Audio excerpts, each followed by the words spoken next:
Hello everyone. Very good morning to all of you.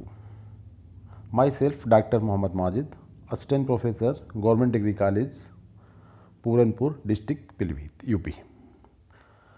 काफ़ी लंबे अरसे के बाद मैं ये वीडियो अपलोड कर रहा हूँ अपने चैनल बायोलॉजी विलेज पे, और अब आगे कोशिश रहेगी कि मैं डेली या हर एक दिन के बाद आपको कुछ MCQ या कोई new topic that concern to the botany या that may be biology और specially BSc and MSc botany के स्टूडेंट के लिए ये मेरा चैनल काफ़ी यूज़फुल रहेगा।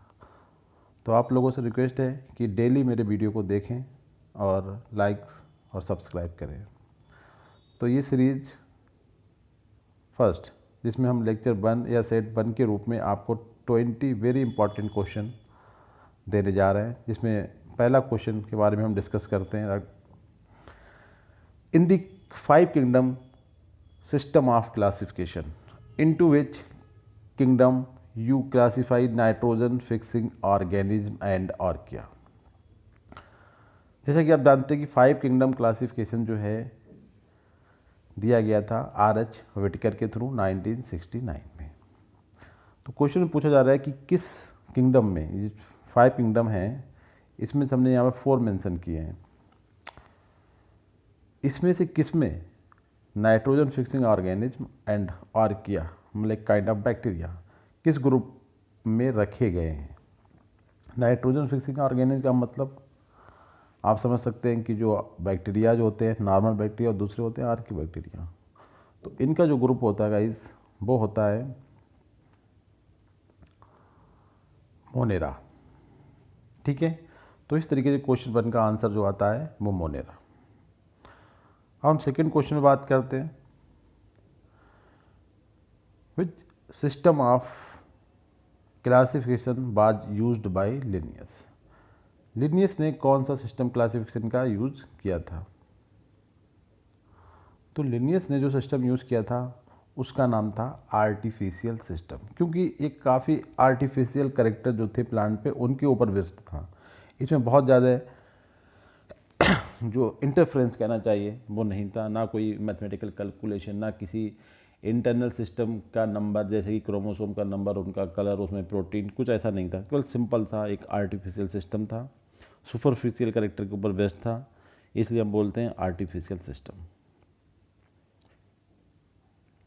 इसके बाद हमारा थर्ड क्वेश्चन रहेगा which hormone is not a growth inhibitor. देखिए, जब हम प्लांट ग्रोथ हार्मोन की बात करते हैं तो इसमें टर्मिनोलॉजी होती है प्लांट ग्रोथ रेगुलेटर्स, और रेगुलेटर का मतलब होता है अप एंड डाउन, कि मतलब बढ़ाने वाले भी हो सकते हैं और घटाने वाले भी हो सकते हैं। तो कह रहा है which hormone is not a growth inhibitor, मतलब बाकी सब इसमें इनहिबिटर हैं, मतलब ग्रोथ को रोकने वाले, मगर इसमें एक हार्मोन है जो ग्रोथ को इनहिबिट नहीं करता है, और उसका नाम है गाइस इंडोल एसिटिक एसिड, मतलब जैसे हम सिंपली बोलते हैं IAA।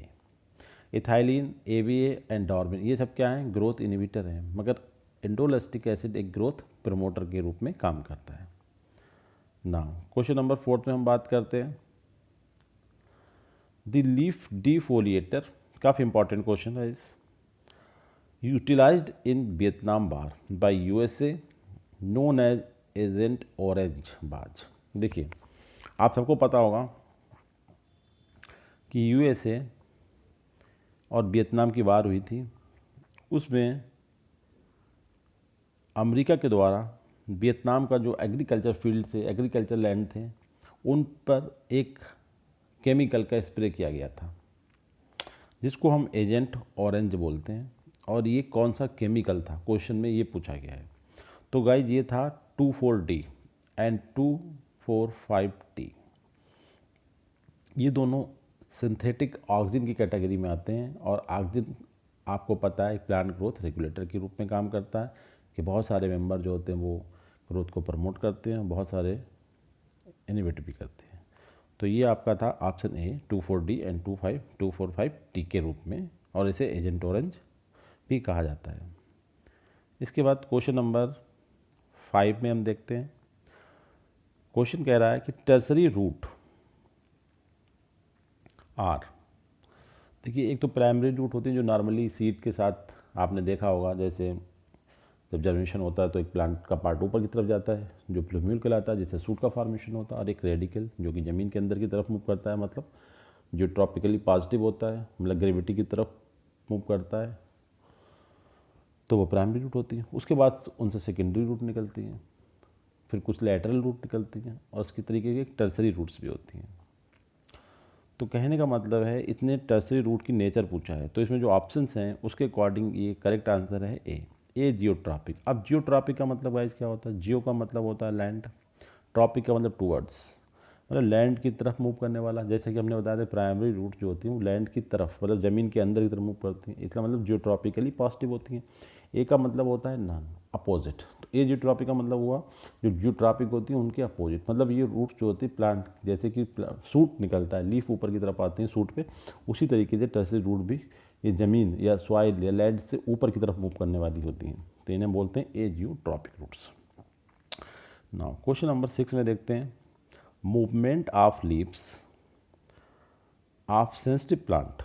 आपने बहुत कॉमन सा प्लांट सुना होगा जिसे हम बोलते हैं माइमोसा पुडिका, है ना, छुई मुई का प्लांट।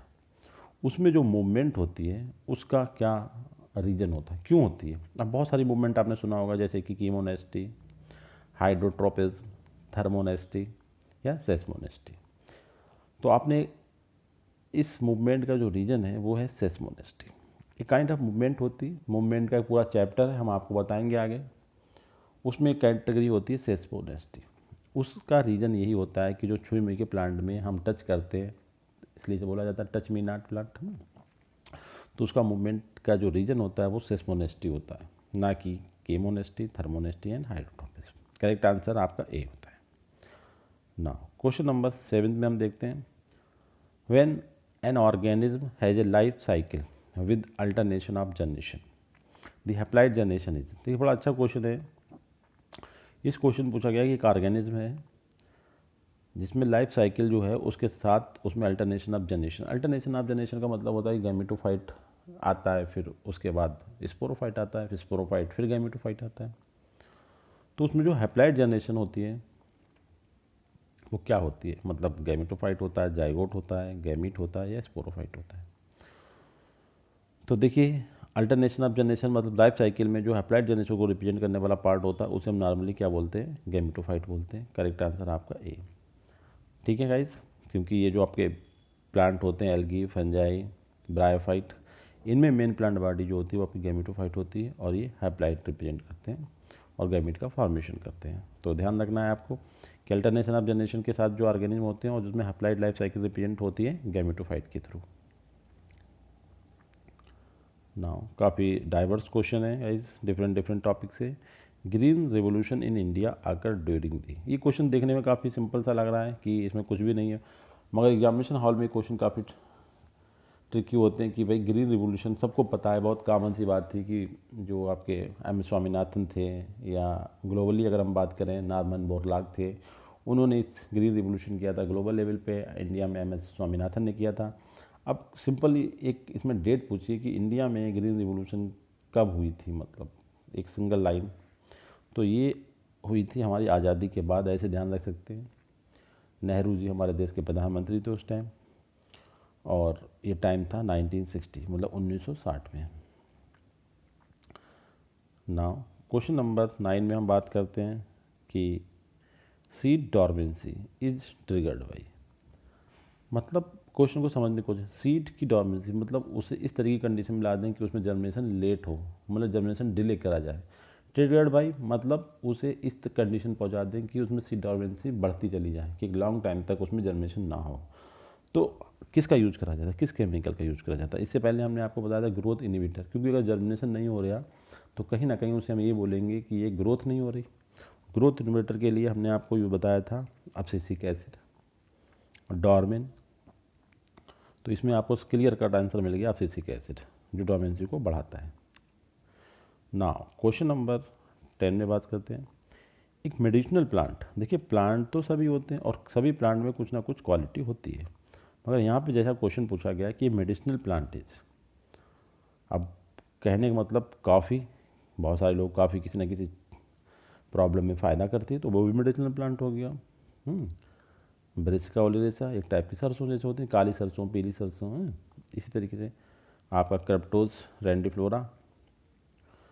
अब इम्पॉर्टेंट क्वेश्चन आता है कि कुछ प्लांट को टेक्सोनोमिस्ट के द्वारा स्पेशली मेडिसिनल प्लांट की कैटेगरी में स्टडी किया जाता है। वो मेडिसिनल प्लांट ही होते हैं, मतलब उनकी हर एक पार्ट से मेडिसिन मिलती है, और बहुत सारी फेमस मेडिसिन उन प्लांट से हमें मिलती है। एक ही कंडीशन होती है, उस कंडीशन में उन प्लांट को हम मेडिसिनल प्लांट बोलते हैं। वैसे तो कुछ ना कुछ फ़ायदे के सभी प्लांट होते हैं हमारे लिए, बट जो कैटेगरी टाइप के प्लांट होते हैं उन्हें मेडिसिनल प्लांट बोलते हैं, कि जिनमें हर एक पार्ट, उनकी रूट, उनका ट्यूबर, उनके लीव्स, उनका स्टेम, उनका बर्ड्स, उनका flower, everything that derived from plant use to make medicine, उस कंडीशन में हम प्लांट को बोलते हैं मेडिसिनल प्लांट। तो ऐसे प्लांट में अगर हम बात करें तो रॉवेल्फिया सर्पेंटाइना बहुत इंपॉर्टेंट प्लांट है गाइस, और इससे बहुत इंपॉर्टेंट मेडिसिन आपको मिलती है। सर्पेंटाइना आपने सुना होगा, सर्प, सांप के काटने के बाद कुछ मेडिसिन बनती है, वो इसी से मिलती है। क्वेश्चन नंबर 11 में हम बात करते हैं कि ए माइटोसिस इन्वॉल्व्स इन दी। देखिए माइटोसिस तो सभी ने सुना है और मियोसिस भी सभी सुना है। अगर हम कहें ए माइटोसिस तो इसका मतलब ये बिल्कुल नहीं होता कि हम माइटोसिस का ए माइटोसिस कर दें तो ये मियोसिस की बात कर रहा है, नहीं। माइटोसिस एक है, मियोसिस अलग चीज़ है। अब ए माइटोसिस एक डिफरेंट थिंग है। अब यहाँ पे सिंपली क्वेश्चन ये पूछा गया है कि ए माइटोसिस किस प्रोसेस में होती है। जैसे आपने देखा है बाइनरी फिजन, बडिंग भी सुना, एंडोस्पोर फॉर्मेशन भी आपने बैक्टीरिया में देखा होगा। तो जो ए माइटोसिस की प्रोसेस होती है वो आपकी रिपोर्ट होती है बाइनरी फिजन में। ये काइंड ऑफ रिप्रोडक्शन मेथड्स हैं और बैक्टीरिया में होती है। तो इसमें इन्वॉल्व होता है आपका ए माइटोसिस। करेक्ट आंसर आपका होता है। नाउ क्वेश्चन नंबर 12 में हम देखते हैं ply and fimbriae of bacteria is a characteristic feature of. देखिए हम जानते हैं कि बैक्टीरिया दो टाइप के होते हैं, gram positive bacteria and gram negative bacteria, on the basis of gram staining technology. ना कि अगर हम दूसरे नज़रिए से बात करें कि भाई कौन सा फूड बनाता है, कौन सा नहीं बनाता है, कौन सा हार्मफुल है, कौन सा यूज़फुल है, तो बैक्टीरिया के डिफरेंट क्लासिफिकेशन है। मगर यहाँ पे जो टर्मिनोलॉजी यूज़ करी गई है उसमें बैक्टीरिया को मेजरली दो पार्ट में डिवाइड करा है, ग्राम पॉजिटिव बैक्टीरिया और ग्राम नेगेटिव बैक्टीरिया। तो इन्होंने कहा कि जो प्लाई छोटे छोटे से सेलुलर प्रोसेसेस होते हैं जो इनकी सरफेस पे पाए जाते हैं, दोनों की कंडीशन डेफिनेशन सेम ही होगी, मगर इनके थोड़ी फंक्शनल डिफरेंसेस होते हैं प्लाई में और फिम्ब्री में, जो इनकी लेंथ पर डिपेंड करते हैं, कौन छोटा होता है कौन बड़ा होता है। खैर वो सेकेंडरी बात है, मगर यहाँ पे ये बात बोला गया है कि दोनों ही जो फीचर्स हैं प्लाई और फिम्ब्री की जो प्रेजेंस होती है वो किस टाइप के बैक्टीरिया, मतलब gram positive bacteria, gram negative bacteria की करेक्टरिस्टिक फीचर है कि मतलब ये होता है कि ग्राम पॉजिटिव को रिप्रेजेंट करने के लिए, उन्हें पहचानने के लिए कि ग्राम पॉजिटिव से कैसे अलग है ग्राम नेगेटिव, तो उसमें प्लाई और फिम्ब्री की प्रेजेंस होना ही है। तो ये पॉइंट आता है कि प्लाई और फिम्ब्री की जो प्रेजेंस है वो ग्राम नेगेटिव बैक्टीरिया की फीचर्स है। करेक्टरिस्टिक फीचर मतलब कि on the basis of that both structures gram negative bacteria can differentiate from the gram positive bacteria. Clear? तो करेक्ट आंसर आपका होता है ए। नाउ क्वेश्चन नंबर 13 में हम बात करते हैं some bacteria are micro aerophilic dependent on CO2 for their metabolism called. Very important question है। कुछ बैक्टीरिया जो होते हैं माइक्रो एरोफिलिक होते हैं, मतलब देखो माइक्रो स्मॉल, एरो का मतलब एयर, ठीक है, वो उसके बावजूद उन्हें एयर तो कम चाहिए, एयर का मतलब होता है ऑक्सीजन की प्रेजेंस, मगर उन्हें बहुत माइनर से ऑक्सीजन की रिक्वायरमेंट होती है, मगर वो अपने मेटाबॉलिज्म के लिए स्पेशली कार्बन डाइऑक्साइड पर डिपेंड होते हैं। इसका मतलब ये कह रहा है अपोजिट टू एरोफिलिक। वो माइक्रो एरोफिलिक होते हैं, बहुत माइन्यूट से उन्हें ऑक्सीजन चाहिए होती है, मगर मेनली वो अपने मेटाबॉलिज्म के लिए CO2 पर डिपेंडेंट होते हैं, और ऐसे बैक्टीरिया को हम बोलते हैं कैप्नोफाइल्स। ये ध्यान रखना है आपको। करेक्ट आंसर है ना। क्वेश्चन नंबर 14 में हम बात करेंगे अब what is true about the coli. Coli मतलब ई कोलाई की बात कर रहा है यहाँ पे कि ई कोलाई के बारे में कौन सी बात ठीक है, कि ये फैकल्टेटिव एनारोबिक्स होते हैं या आपके ग्राम नेगेटिव बैक्टीरिया होते हैं या दोनों होते हैं या कोई भी करेक्टर नहीं होता। तो ई कोलाई के बारे में अगर हम बात करें तो ये फैकल्टेटिव एनारोबिक्स होते, मतलब नॉर्मली क्या करते हैं, ये ऑक्सीजन में काम चला लेते हैं। अगर ऑक्सीजन इनके ऊपर इन्हें ऑक्सीजन वाले एटमॉस्फेयर में छोड़ दिया जाए तो ये क्या करेंगे, नॉर्मली लाइफ लीड करेंगे। बट कभी कभी अगर इनके एटमॉस्फेयर से ऑक्सीजन को हम बिल्कुल स्केप कर दें, हटा दें, तब भी ये एनरोब्स मतलब ऐसे ऑर्गेनिज्म जो कि ऑक्सीजन के एब्सेंस में सर्वाइव कर सकते हैं, तब भी काम चला लेंगे। ठीक है, तो सबसे true statement about the E coli is कि दे आर फैकल्टेटिव एनरोब्स, मतलब कि कंडीशन अगर इनके पास आती है कि जब ऑक्सीजन ना रहेगी तब भी इनकी डेथ ना होगी, बल्कि ये अपना आराम से सर्वाइव कर सकते हैं। दैट मीन्स ना। अब क्वेश्चन आता है कि Antonie van Leeuwenhoek is concerned with. Simple, Antonie van Leeuwenhoek ने बहुत सारे काम किए हैं, बैक्टीरिया के बारे में इनकी बात है, माइक्रोस्कोप बनाने में इनका नाम आता है। मगर यहाँ पे ये पूछा गया है कि किस टाइम के मतलब साइंटिस्ट थे, किस टाइम इनका पीरियड कौन सा था। जैसे कहते हैं ना हिस्ट्री में औरंगजेब का पीरियड यहाँ से, हुमायूं का ये था, हैं, इस तरीके से बातें आती। इसी तरीके से हमारे जो बायोलॉजिकल साइंस में एंटोनी वान लीeuwenhoek काफ़ी बड़ा नाम है, इन्होंने काफ़ी चीज़ों पर काम किया। तो इनका टाइम पीरियड कौन सा था, मतलब ये 17वीं सेंचुरी के थे, 18वीं सेंचुरी के थे, 17-18 सेंचुरी के थे। तो ये पॉइंट है इसमें। तो करेक्ट आंसर है ये आपके थे 17-18 सेंचुरी। देखिए 17-18 का मतलब क्या हुआ, 1672 का मतलब हुआ 17वीं सेंचुरी, और 1723 का मतलब हुआ 18वीं सेंचुरी। कहने का मतलब है ये 17वीं और 18वीं शताब्दी के साइंटिस्ट थे इसके मिडिल में।